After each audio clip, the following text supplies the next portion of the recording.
आमचे विभाग होते, प्रत्येक वॉर्ड ऑफिसवर आम्ही मोर्चा काढण्याचा प्रयत्न केला. अनेक ठिकाणी मोर्चा यशस्वीरित्या काढला गेला. अनेक ठिकाणी आमच्या कार्यकर्त्यांना नोटिसा देऊन पोलिसांनी आधीच उचललं, मज्जाव केलं, बंदी केली. आणि हे सगळं होत असताना आपण पाहिलं असेल, पूर्ण महाराष्ट्रामध्ये असेल आणि मुंबईमध्ये देखील असेल, एका बाजूला गुन्हेगारी वाढत चालली होती. पण या सरकारने पोलिसांचं पूर्णपणे लक्ष हे शिवसेना उद्धव बाळासाहेब ठाकरे पक्षाच्या कार्यकर्त्यांवर, ज्यांनी जनतेच्या हितासाठी जनतेचे प्रश्न घेऊन, पाण्याचे प्रश्न घेऊन वॉर्ड ऑफिसवर जाब विचारायला मोर्चा काढला होता. असो, अनेक ठिकाणी हा मोर्चा काढला गेला. स्थानिक नागरिकांनी देखील याच्यात मोठा सहभाग घेतला होता. या पुढच्या आठवड्यात देखील जिथे जिथे अजून व्हायचे मोर्चे तिथे आम्ही काढणारच आणि ज्यांना जाब विचारायचा तो आम्ही विचारणारच. कारण ह्या आधी कधीही अशी परिस्थिती एप्रिलमध्ये उद्भवली नव्हती, मार्चमध्ये उद्भवली नव्हती. आणि झालं असं की ह्या सगळ्या गोंधळामुळे स्लम सोसायटीजना वाटायला लागले की हायराईज बिल्डिंग आमचं पाणी घेतात, हायराईज न वाटतं चाल सोसायटी आमचं पाणी घेतात.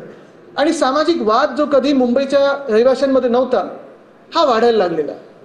पण हे सगळं होत असताना एक आपण लक्षात घ्या, अजून एप्रिल पूर्ण झालेला नाहीये आणि तापमान जे आहे ते 40 पार झालेले, म्हणजे 400 पार सरकार नाही गेलं, पण 42 असेल, 43 असेल हे तापमान व्हायला लागलेलं आहे. काल परवाकडे नाशिकहून येताना देखील भिवंडी असेल, वाशिंद असेल, 43 डिग्री 44 डिग्री हे कधी महाराष्ट्राने पाहिलं नव्हतं. पुणे असेल, ठाणे असेल, नागपूर असेल, उष्णता वाढायला लागलेली आहे. एका बाजूला मध्यंतरी अवकाळी पाऊस होऊन गेला.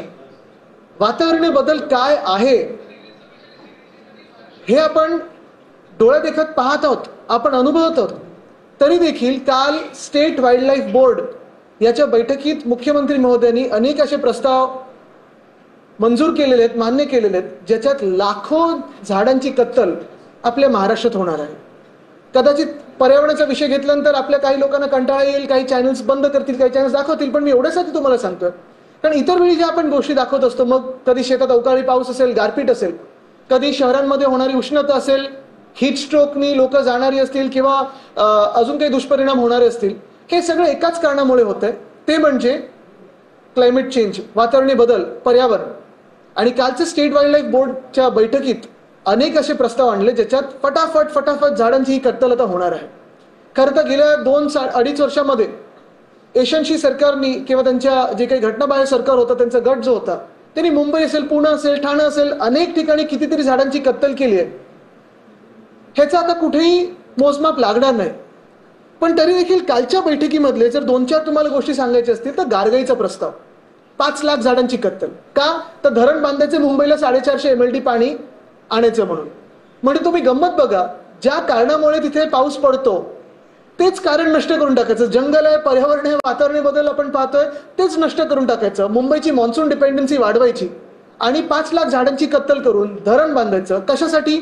450 MLD पाणी आणायला. मान्य 450 MLD गरज आहे, पण जो आम्ही डिसॅलिनेशनचा प्लांट आणणार होतो ते डिसॅलिनेशनच्या प्लांटमध्ये एक झाड न कापता 2 वर्षामध्ये डिसॅलिनेशनच्या प्लांटने आपल्याला 450 MLD पाणी हे मुंबईला दिलं असतं पिण्यासाठी. आणि त्याही पुढे जाऊन काही थोडा अजून खर्च झाला असता तरी देखील 600 MLD पर्यंत आपण 3 वर्षात जाऊ शकलो असतो. पण होणार कधी, सुरुवात कधी होणार कधी, म्हणजे पुढची 10 वर्ष. त्याच्यात हे तर एक बाजूलाच, पण सुप्रमा म्हणजे सुधारित प्रशासकीय मान्यता हे मिळवण्यासाठी जे कॉन्ट्रॅक्टर एस्केलेशन करतात, आधी पण असा घोटाळा झालाय, नंतर पण आता कदाचित होऊ शकतो, पैशांचा खेळ, ह्याच्यासाठी पर्यावरणाशी खेळत आहेत, तुमच्या आमच्या भवितव्याशी खेळतात, भविष्याशी खेळतात. तसंच गडचिरोलीमध्ये मायनिंगचा प्रस्ताव आणलेला आहे. इथे जसं गारगाईमध्ये, पालघर आणि ठाणे जिल्ह्यामध्ये 5 लाख झाडांची कत्तल होणार आहे, गडचिरोलीमध्ये 1.5 लाख झाडांची कत्तल एका मायनिंग प्रोजेक्टसाठी होणार आहे. त्याच आसपास, चंद्रपूर गडचिरोलीच्या आसपास मर्की मंगली मायनिंग प्रोजेक्ट, जो मायनिंग ब्लॉक आहे, मी पर्यावरण मंत्री असताना हा रद्द करून ठेवला होता, ह्याला बाजूला ठेवलं होतं. मर्की मंगली 2 असेल, हा मर्की मंगली 1 असेल. उद्धव साहेबांनी देखील सांगितलं होतं की एक सुद्धा जंगल कापता येणार नाही. पण आता झालं असं की कालच्या बैठकीत हे देखील मान्य करून टाकलं घाईघाईत. ह्याच्यात ताडोबा अंधारी जो वाईल्ड लाईफ सँच्युरी आहे, कदाचित आपल्या देशात एकमेव टायगर सँच्युरी अशी जिथे 100% तुम्हाला टायगरचं सायटिंग होणार आहे, तिथे हे मर्की मंगली आहे. टिपेश्वरमध्ये जातं, पैनगंगा, हा पूर्ण परिसराला निगेटिव्हली इम्पॅक्ट करणारा, लाखो झाडं परत कत्तल होणारा, हा त्यांचा दुसरा प्रस्ताव होता. तिसरं जर पाहिलं तर चंद्रपूर नागपूर हायवे, ह्याच्यात देखील तसंच आहे. ताडोबा कानरगाव ह्या 2 सँच्युरीमधून जाणार आहे. पुणे नाशिक हायवे देखील असंच आहे. आणि मी तुम्हाला परत सांगतो, विकास विरोधी आम्ही कोणी नाही आहोत, पण आम्ही विनाश विरोधी आहोत.